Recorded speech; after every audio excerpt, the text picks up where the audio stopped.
আজ আমি নিজের হাতে সবাইকে রান্না করে খাওয়াবো। ইউটিউব দেখে এমন রান্না করব না সবাই আঙুল চেটে খাবে। দেখি সার্চ করে দেখি। প্রথমে চিকেনটাকে ভালো করে ধুয়ে নিন, তারপরে সেটাকে ম্যারিনেট করুন। টক দই, জিরে গুঁড়ো, ধনে গুঁড়ো, গরম মশলা। আচ্ছা, চিকেনটা প্রথমে ধুয়ে নিতে হবে। ধুয়ে নি চিকেনটা। আচ্ছা, এরপরে টক দই। টক দইটা কোথায় গেল? এই তো, টক দইটা দিয়ে দিই। এবার চিকেনটাকে ধুয়ে নিন, তারপর সেটাকে ম্যারিনেট করুন। এটা তো হয়ে গেছে, স্পিডটা বাড়িয়ে দিই। চিকেনটাকে ধুয়ে নিন, তারপর সেটাকে ম্যারিনেট করুন। টক দই, জিরে গুঁড়ো, ধনে গুঁড়ো, গরম মশলা গুঁড়ো। বেশি এগিয়ে গেল, স্লো করি স্লো করি। টক দই, জিরে গুঁড়ো, ধনে গুঁড়ো, গরম মশলা গুঁড়ো। এই রান্নায় আমরা নেদারল্যান্ডের মশারি ঘি ব্যবহার করব, যেটা শরীরের জন্য খুব উপকারী এবং দামেও খুব সস্তা। আবার প্রমোশন। Skip skip.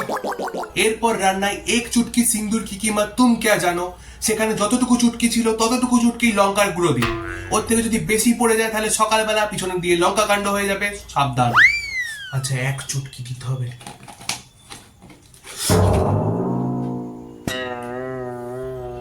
বাই।